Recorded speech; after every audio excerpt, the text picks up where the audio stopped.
Hello, everyone, and welcome back to Stride English Pod, your go-to channel for everything English.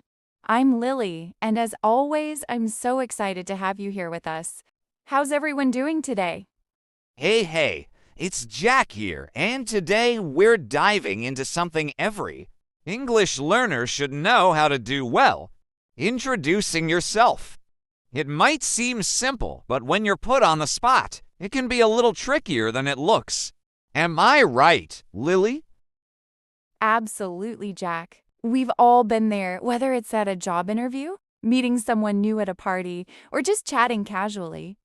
That question always comes up. Tell me about yourself. And sometimes we freeze up, don't we?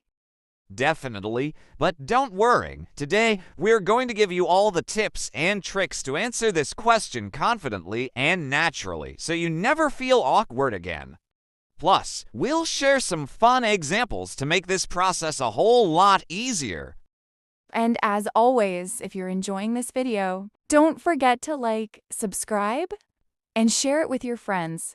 Your support means so much to us and helps us create more great content for you. All right, let's dive in. So, first things first, when someone says, "Tell me about yourself," the first thing we usually talk about is our name. Right. Simple enough, right, Jack? Definitely. So, let's start with that. My name is Jack, spelled J-A-C-K. And you, Lily? I'm Lily, spelled L-I-L-Y. There's a lot of people named Lily out there, but I like to think I'm unique. I agree. Now, after your name, the next thing people usually ask is, where are you from? So, Lily, where's your hometown? I'm from New York City. It's fast, it's busy, and there's always something happening. What about you, Jack? I'm from a small town near the Canadian Rockies. It's quiet and peaceful, and I love the fresh air and the mountains. But New York, wow, that must be something. Yeah, it's a bit crazy, but I love it. Now let's talk about where we live right now. Jack, are you still living in your hometown? Nope, I moved to Toronto a few years ago. It's a big city, but it's not as fast-paced as New York. What about you? I'm still in New York. It's home to me. All right, now we move on to something that can be a bit sensitive: age. But don't worry, we all get asked this question at some point, and it's totally normal. Lily, how old are you? I'm 26, still young. But I like to think I've got a lot of life experience already. Nice. I'm 30. Not too young, not too old. How do you feel about being in your 20s, Lily? I love it. There's still so much to learn and so many experiences ahead of me. But hey, being in your 30s sounds pretty awesome too. I think so too. Now, let's talk about work. Lily, what do you do? I'm an English teacher, so I get to teach people from all over the world. It's such a rewarding job. What about you, Jack? I'm a web developer. I spend my days building websites and making sure they work smoothly. It's a lot of fun, but also challenging at times. That sounds amazing, Jack. We both work in creative fields, which is cool. Next up, let's talk about family. Lily, do you have any siblings? Yes, I have two brothers. I'm the middle child, which means I had to fight for attention. How about you, Jack? I have one younger sister named Sarah. We get along really well, and I try to visit her whenever I can. Nice. What do your parents do, Jack? My mom is a chef, and my dad is a lawyer. They make a great team. He argues, and she cooks. What about you? My mom is a nurse, and my dad is a teacher. They've always supported me in everything I do. All right, time for some fun. Let's talk about hobbies. Lily, what do you like to do in your free time? I love painting. It's such a great way to relax, and I find it really helps me express myself. How about you, Jack? I'm really into guitar and hiking. There's something about being out in nature that feels so peaceful. That's awesome. It sounds like you're an outdoor kind of person.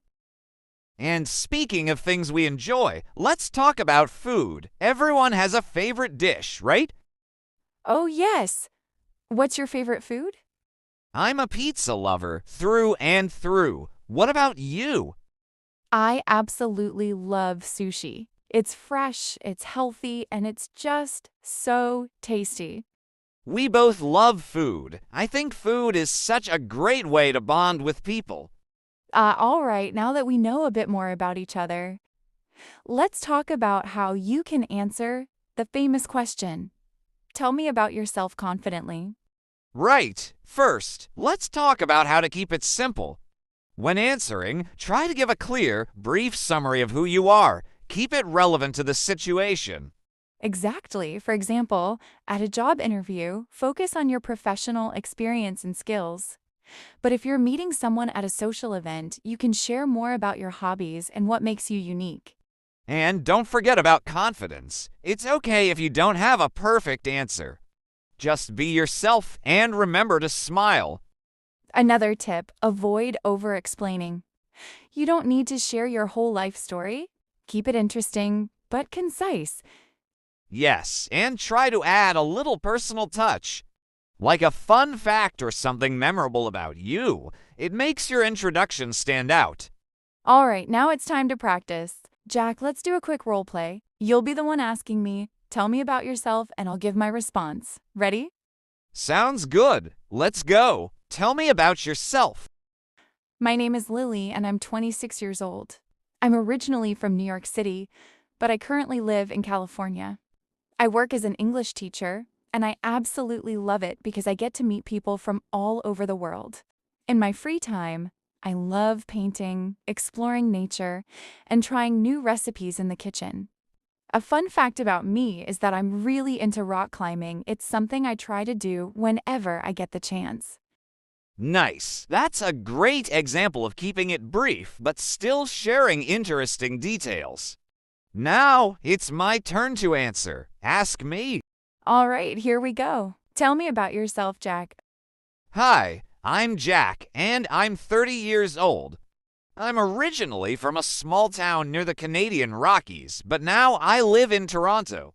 I work as a web developer, and I really enjoy creating websites and apps. Outside of work, I love playing guitar, hiking in the mountains, and reading books about technology. A fun fact about me is that I've been to Iceland and New Zealand, where I went hiking on active volcanoes. That's awesome. I love how you added some travel experiences into your introduction.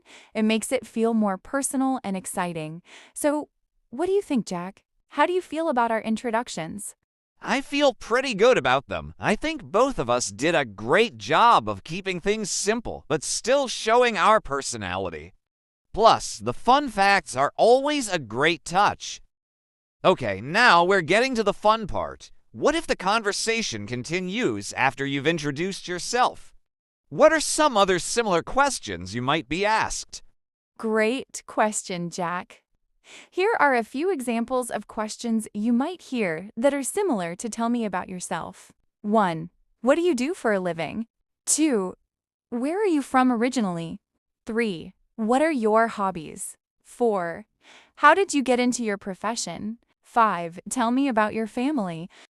Those are all great examples, and the best part is the way you answer them is very similar to how you'd answer "Tell me about yourself." The key is to stay consistent and be honest.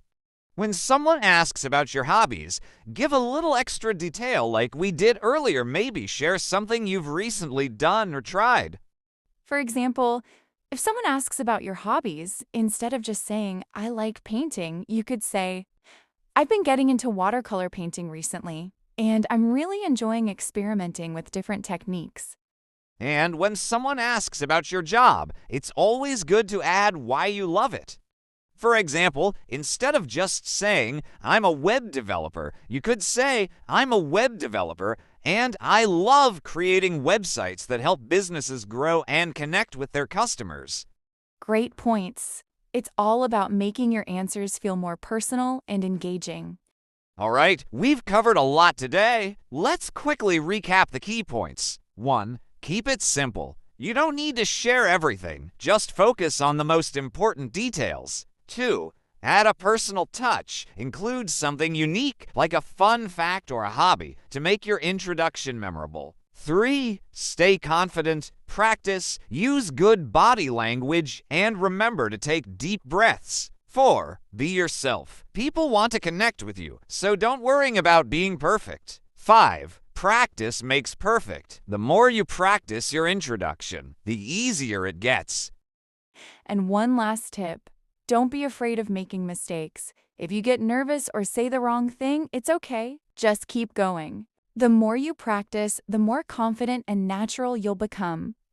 We hope these tips and examples help you feel more prepared for the next time someone asks you to tell them about yourself. And of course, practice makes perfect. Thanks for tuning in, everyone. If you found this video helpful, please give it a thumbs up and don't forget to subscribe for more English learning content. We'll see you next time with more tips and tricks to help you improve your English skills. Until then, keep practicing and have fun with your learning. Bye!